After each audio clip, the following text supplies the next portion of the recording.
O comércio entre Brasil e União Europeia deu um salto nos últimos anos. Era de 31 bilhões de dólares em 2003, passou dos 82 bilhões em 2008. Com a crise, fechou 2009 em 62 bilhões. As exportações brasileiras para a Europa são principalmente de produtos não industrializados. O Brasil é o principal fornecedor de bens agrícolas para os europeus. E eles são quem mais compram esses produtos dos brasileiros.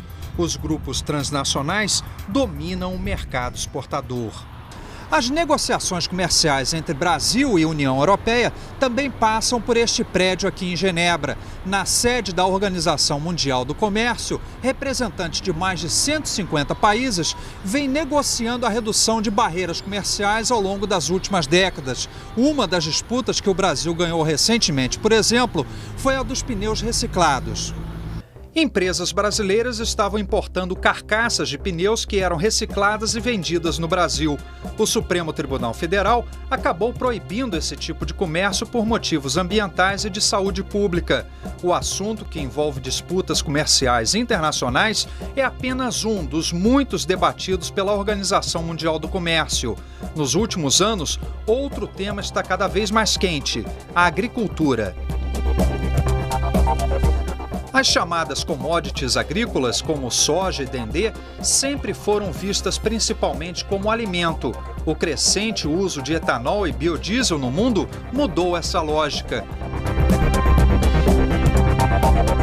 Produtos agrícolas viraram importantes fontes para combustível. Um combustível mais sustentável que os fósseis, porque os vegetais podem ser replantados, e mais limpos, desde que produzidos com a tecnologia e os processos adequados.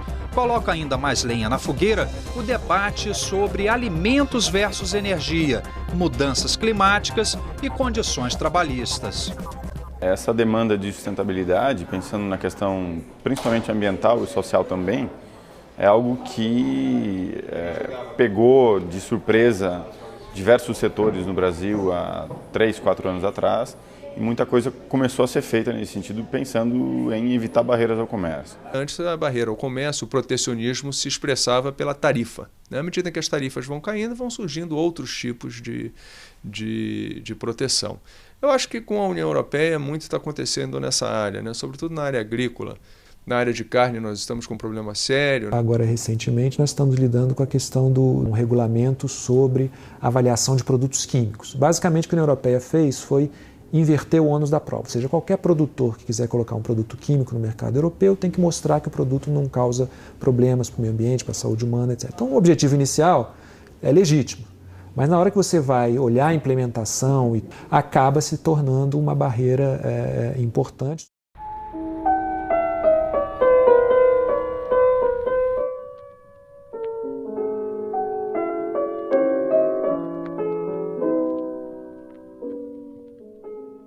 Fomos conhecer o problema mais de perto. No dia em que nossa equipe chegou à sede da Organização Mundial do Comércio, em Genebra, acontecia um fórum mundial com organizações não governamentais. Um dos principais assuntos na pauta, a sustentabilidade do comércio internacional. Encontramos logo na entrada o ativista holandês Helmut Lubbers. Para ele, o comércio não pode continuar explorando recursos naturais escassos ou praticamente esgotados. Também encontramos o jornalista Paul Blastein, que estava lançando o livro dele sobre o que ele chama de circo das negociações comerciais. Para ele, o sistema da OMC tem muitos egos e poucos resultados. Por trás do debate estão disputas comerciais num mundo com tarifas cada vez menores entre países. A mudança na estratégia dos negociadores é visível para os jornalistas que cobrem o assunto diariamente há vários anos. O grande problema que se manifesta e que vai se manifestar cada vez mais não é exatamente barreira tarifária, quer dizer, não é a imposição de tarifa, mas é o que a gente chama de novos mecanismos não tarifários, ou seja, medidas sanitárias. Agora mesmo a União Europeia está planejando estabelecer uma nova medida sobre a etiquetagem de produtos de frango, e isso tem um problema sério, porque causa maior custo para o exportador brasileiro. Tira a competitividade dos produtos brasileiros? Tirar eu não diria, porque o Brasil é extremamente competitivo, mas certamente reduz o valor das exportações. Um problema enorme para países emergentes é o dinheiro dado pelos governos da Europa, dos Estados Unidos e do Japão para a agricultura. Conhecida como subsídio agrícola, essa ajuda ultrapassa os 300 bilhões de dólares por ano. Pelo menos é uma estimativa um pouco mais transparente do que no setor industrial, como explica o jornalista Daniel Pruzan. Ele diz que existe uma quantidade gigantesca de subsídios não declarados. É um grande mistério. Em tese, os governos têm que declarar a ajuda financeira na agricultura para não criar uma vantagem desleal em relação aos outros países. Os subsídios que não distorcem o comércio são permitidos pelas regras da OMC, mas há espaço para interpretações divergentes. O assunto gera polêmica entre as partes interessadas. Este fazendeiro europeu alega que os agricultores aqui jogam de acordo com o mercado, mas logo em seguida defende um tratamento especial para os produtos agrícolas. Não é o que pensa este professor aposentado de uma faculdade de agronomia na França. Os subsídios não autorizados, de fato, são muito 2 ou 3 vezes mais do que os notificados pela União Europeia e pelos Estados Unidos. A agricultura se tornou um assunto tão importante na OMC que paralisa toda a rodada para a nova redução de tarifas no comércio internacional. Os Estados Unidos estão barrando muitas negociações por conta da agricultura. Eles querem que o Brasil libere mais em agricultura. O Brasil está querendo que eles liberem mais em NAMA, em negociação de mercado, de acesso a mercados não agrícolas. Sem o mesmo dinheiro para despejar na agricultura, países emergentes como Brasil, Índia, China e África do Sul começam a se juntar em determinadas votações, como defende este líder industrial indiano. Até agora, o Brasil venceu 2 grandes disputas agrícolas na OMC. Uma contra os subsídios que os europeus davam para a exportação de açúcar. A outra foi contra a política norte-americana para os produtores de algodão. Depois de 5 anos, os especialistas da OMC condenaram os Estados Unidos e permitiram que o governo brasileiro compense as perdas. Na praça, em frente ao Lago de Genebra, encontramos o brasileiro que iniciou o processo contra os Estados Unidos em 2003. Na época, Pedro de Camargo Neto trabalhava no Ministério da Agricultura.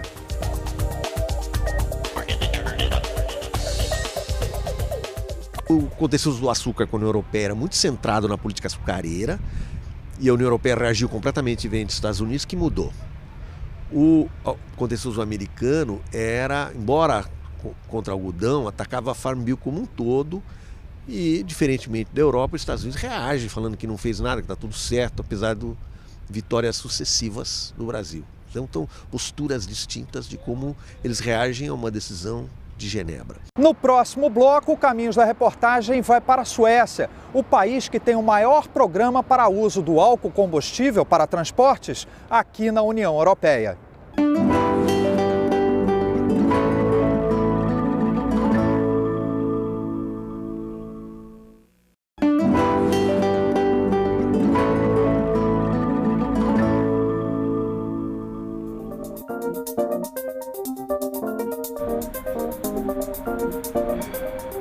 A capital política e executiva da União Europeia fica em Bruxelas, na Bélgica.